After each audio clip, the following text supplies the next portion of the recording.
जो लोग समाधि लगाते हैं, काया में परमात्मा को ढूंढते हैं, असल में वो ब्रह्म की प्राप्ति कर बैठते हैं।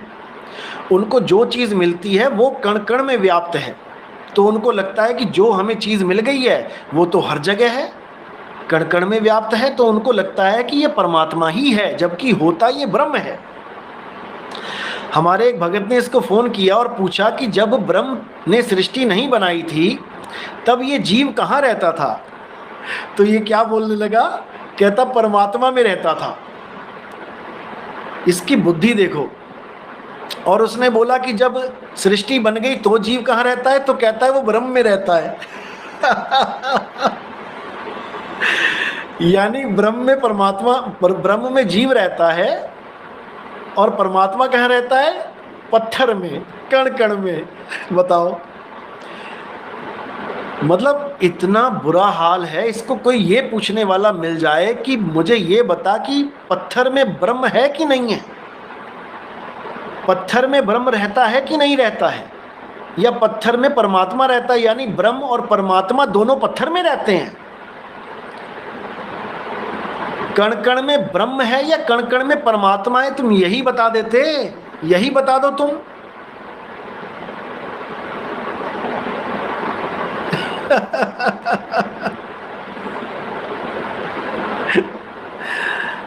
इतना बुरा हाल है, इतना बुरा हाल है इन लोगों का कि क्या बताया जाए।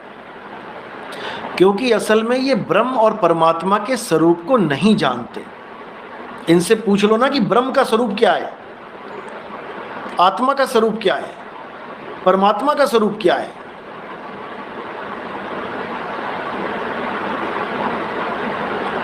इनकी हालत खराब हो जाएगी। लेकिन हमारे सत्संग सुन सुन के लोगों को आकर्षित करना सीख लिया, नकल मारनी सीख ली, उससे क्या होगा? तुम भी गड्ढे में जाओगे और जो तुम्हारे साथ जुड़ेंगे 5, 7, 10 लोग, वो भी गड्ढे में जाएंगे। कोई रोकने वाला नहीं है।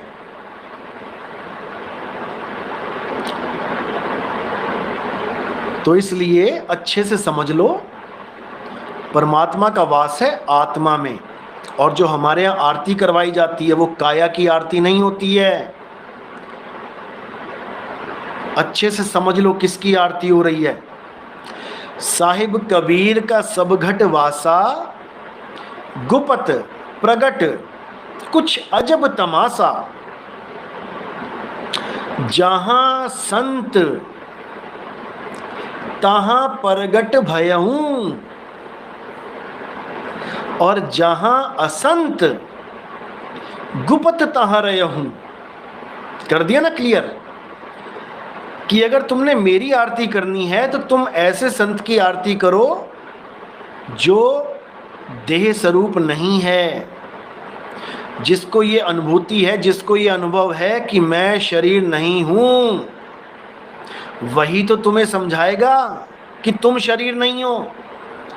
अगर ऐसे निकम्मे मिल गए तो तुम्हें भी देह बना के छोड़ेंगे और खुद भी देह रहेंगे, और परमात्मा भी देह स्वरूपी ढूंढेंगे कि परमात्मा के साथ आहार विहार करेंगे। हम मिलके घूमने जाएंगे कंपनी बाग में, सतलोक में परमात्मा के साथ। क्योंकि ये नहीं जानते कि परमात्मा अचल है और तुम्हें भी अचल कर देगा, तुम्हें भी अचल कर देगा। उसका काम ही है ये अचल करना।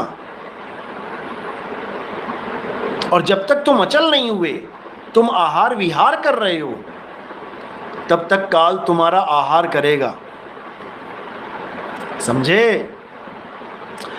काल तुम्हें घसीट घसीट के मारेगा। जिस सीढ़ी पे तुम्हें हम चढ़ा रहे हैं, अगर तुम वहां से नीचे उतरे तो क्या बोला है? गुरु सीढ़ी से उतरे, शब्द बिहूना होए, और वाको काल घसीटी हैं, राख सके ना कोई। जिस सीढ़ी पे मैं तुम्हें चढ़ा रहा हूं, क्योंकि छत पे जाने के लिए सीढ़ी की जरूरत होती है, और जहां परमात्मा है वहां जाने के लिए विहंगम चाल की जरूरत होती है। विहंगम चाल, शब्द विहंगम चाल हमारी, और कहें कबीर सतगुरदई तारी। गुरु चाबी दे देता है और ये क्या बता रहा है कि मैं तुम्हें सतलोक लेके जाऊंगा, मैं तुम्हें अभी ले जा सकता हूं, चल मुझे लेके चल सतलोक, मैं आता हूं तेरे पास, मैं आता हूं, मुझे सतलोक लेके चल, जरा देखो तेरा कौन सा सतलोक है। ऐसा बेवकूफ बनाते हैं ये लोग जीवों को, भोले जीवों को। ये लेके सतलोक, जो पत्थर में आरती कर रहा है, जो पत्थर की पूजा कर रहा है, जो पत्थर पुजारी है, वो सतलोक लेके जाएगा। अरे जब तेरा परमात्मा पत्थर में ही है तो पत्थर में ही परमात्मा दिखा देना, सतलोक कैसे लेके जाएगा? कौन से सतलोक ले जाएगा जब परमात्मा तो पत्थर में है, कण कण में है? तो कौन से सतलोक की बात कर रहा है? कणों के बीच में ही तो तू खड़ा है। कणों के बीच में, वो खेतों में खड़ा है यूपी में, और कह रहा है कि मैं सतलोक लेके चला जाऊंगा। अरे तू सतलोक में ही खड़ा है, तेरा परमात्मा कण कण में विराजमान है।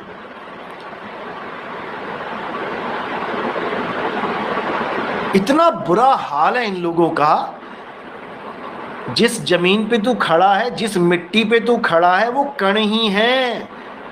परमात्मा के सिर पे खड़ा है तू, तेरे पैरों के नीचे कण है, उसमें परमात्मा है। उसके ऊपर चढ़ गया तू जाके परमात्मा के ऊपर, परमात्मा के ऊपर चढ़ा हुआ है, तू उतर जा नीचे परमात्मा से। ऐसा मूर्ख इंसान है, क्या बताया जाए। और फिर सोचता है कि बहुत बड़ा ज्ञान दे दिया। हद कर दी, हद। जिस परमात्मा को मूर्ति में बता के आरती कर रहा है, उसको यहीं छोड़ देगा मूर्ति को। वो परमात्मा इसे नहीं चाहिए जिसकी आरती करता रहा सारी उम्र, और जीवों को कह रहा है मैं तुम्हें सतलोक ले जाऊंगा। अरे तेरा लोक का परमात्मा तो सामने ही है जिसकी आरती कर रहा है। पत्थर के पुजारी, शर्म कर। इतना बुरा हाल है। मतलब कई लोग कहते हैं आप इतना बुरा बुरा क्यों बोलते हो? देखो, मेरा फर्ज है, मेरा ये फर्ज है कि मैं चोर को चोर बोलूं। मेरी ड्यूटी है ये, समझे? जैसे कोई फौजी को आके बोले गांव वाला, अरे आप तो बड़ी गोलियां मार देते हो, आप तो बंदों को मार देते हो, आप तो बड़ा गलत काम कर रहे हो। अरे उसकी ड्यूटी है, उसको ड्यूटी दे रखी है सरकार ने कि कोई भी गलत हरकत होती है गोली मार। इसी प्रकार परमात्मा ने हमें ड्यूटी, कोई भी जीवों का नुकसान करता है तो नितिन दास तुम्हारा फर्ज है उसकी क्लास लगाना और जीवों को समझाना कि तुम्हें कोई गड्ढे में फेंकना चाहता, ये मेरा फर्ज है। माने ना माने ये उसकी अकल है, ये उसकी अकल है, उससे हमें कोई फर्क नहीं पड़ता। ये हमारा फर्ज है क्योंकि हमें उसका नाश दिखाई दे रहा है कि ये जीव कहाँ फंस गया जाके। उसको नहीं दिखाई देगा। अगर जीवों को उनका नाश दिखाई देता तो इतने गुरुओं के पास लोग बैठे हैं, उनको पता लग जाना चाहिए था कि हम फंस चुके हैं, लेकिन जीव को दिखाई नहीं देता। ये काम है विवेकी गुरु का। विवेक के द्वारा जीवों को सत्य सत्य का निबेड़ा करवा देना, सत्य का मार्ग समझा देना, असत्य की टांग तोड़ देना, लंगड़ा बना देना असत्य को। ये गुरु का काम है। कोई ये ना सोचे कि मेरा कोई जाति दुश्मनी है कि मेरी जमीन हड़प के बैठा है वो, ऐसा कुछ नहीं है। वो भी मालिक का ही जीव है, वो भी भक्ति करने के लिए निकला है घर से, साधु बना है, अच्छी बात है। लेकिन जब तक अनुभव ज्ञान ना हो जाए, वो भी किसी सतगुरु की शरण में, ये नहीं पढ़ के, इसका स्टेटमेंट बताऊंगा तुम्हें मैं, महाराज जी बीजक पढ़ के ही ज्ञानी बन गए, बताओ। बीजक पढ़ के इनको ज्ञान हो गया, बीजक पढ़ के साधना भी पता लग गई कि मैंने क्या करना है। ऐसे लोगों को कबीर साहब ने लताड़ा है, लताड़ा। पोथी पढ़ पढ़ जग मुआ और भयो ना पंडित कोय, एक अक्षर पीव का दो नहीं है, वो एक अक्षर है। और ये क्या बोल रहा है सत्संग में, आत्मा का नाम अलग है, परमात्मा का नाम अलग है। आत्मा की आवाज अलग है, परमात्मा की आवाज अलग है। बताओ, यानी दो अविनाशी आवाजें हो गई। एक आत्मा की अविनाशी आवाज, क्योंकि आत्मा भी अविनाशी है, और एक परमात्मा की अविनाशी आवाज। अब इस मूर्ख को इतना भी नहीं पता कि अंश और अंशी हमेशा एक से होते हैं। समुद्र में से पानी लेके आओगे तो समुद्र जैसा ही है, दो नहीं हो सकते, अलग अलग हो ही नहीं सकते। सोने की खान में से सोने का कण लेके आओगे तो वो दोनों एक से हैं, अलग हो ही नहीं सकते। आग में से आग निकालोगे अलग से तो दो आग नहीं हो सकती। और इस मूर्ख ने दो आवाजें घोषित कर दी, हद कर दी इसने, हद। क्योंकि विवेक नहीं है, विवेक शून्य है। ये देखा देखी बन गया गुरु। हमारे सत्संग सुन सुन के अकल आ गई थोड़ी सी तो सोच रहा है कि अब हम भी गुरु बन जाते हैं। क्यों? क्योंकि ऐसे लोग केवल आरामप्रद जीवन जीने के लिए गुरु बनते हैं कि चार पैसे हमें मिल जाएंगे, जीवन सुखमय हो जाएगा। उसके बाद 84 में जाओगे बेटा, समझे? अजगर बनना पड़ेगा जो कण कण में परमात्मा दिखा रहा है। अरे कण कण में है भगवान, ये घोर है अज्ञान। गलती से भी मत मान लेना कि कण कण में परमात्मा है। जब कण नहीं थे तब परमात्मा कहाँ था और तुम कहाँ थे? जब ये कण नहीं थे तो परमात्मा कहाँ था, जो आज कण कण में विराजमान कर दिया तुमने?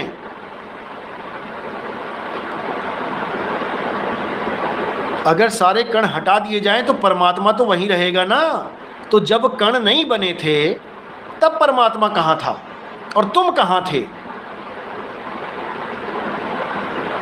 सारा जन्म लग जाएगा, सोचते सोचते जीवन बीता, कभी नहीं समझ पाओगे इस बात को, क्योंकि ये अनुभव ज्ञान है, ये अनुभव ज्ञान है। अनुभूति के बिना, और किसकी अनुभूति?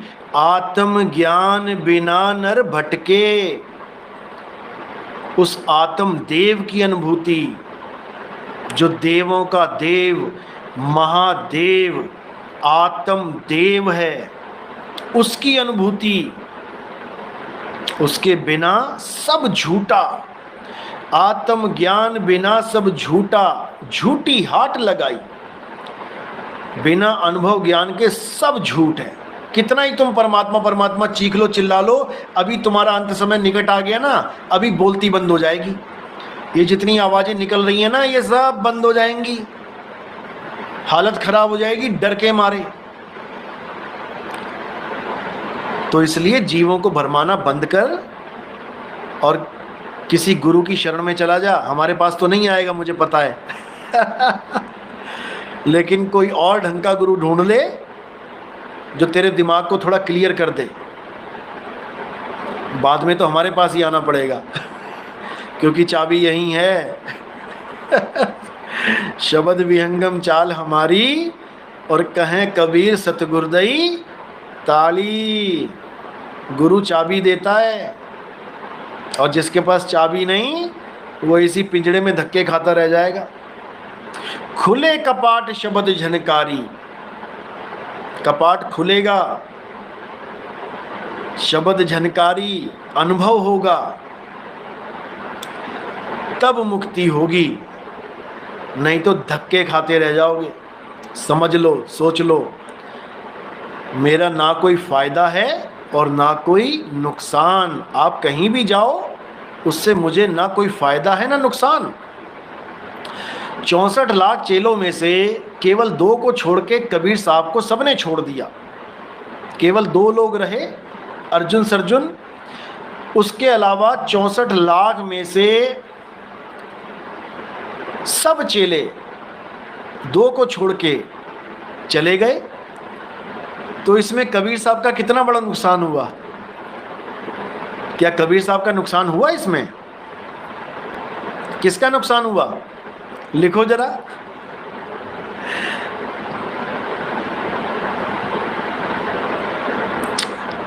किसका नुकसान हुआ?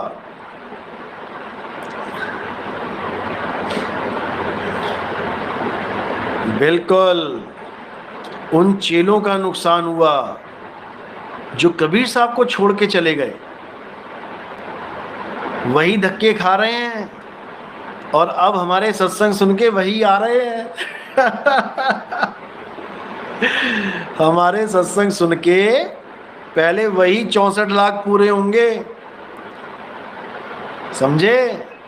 और ऐसा नहीं है कि अब नहीं छोड़ेंगे, कहीं छोड़ भी देंगे दोबारा धक्के खाने के लिए। तो ऐसा तो होता रहेगा।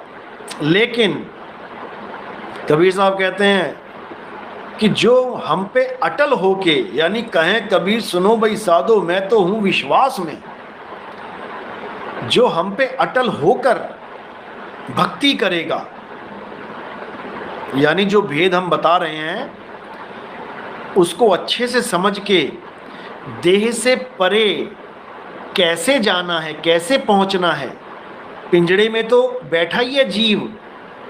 अब जो कोई ये बोले कि तेरा परमात्मा भी पिंजड़े में है, तो सीधे सीधे समझ जाना कि वो काल का दूत है, जो जेल में बैठे हुए कैदी को ये समझा दे कि तेरा परमात्मा भी जेल में है।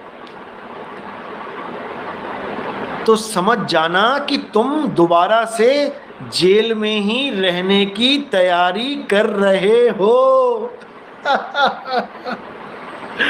इतना मुश्किल तो नहीं ना समझना, इतना मुश्किल तो समझना नहीं है। क्योंकि कई लोग कहते हैं नहीं नहीं गुरुजी परमात्मा शरीर के अंदर है,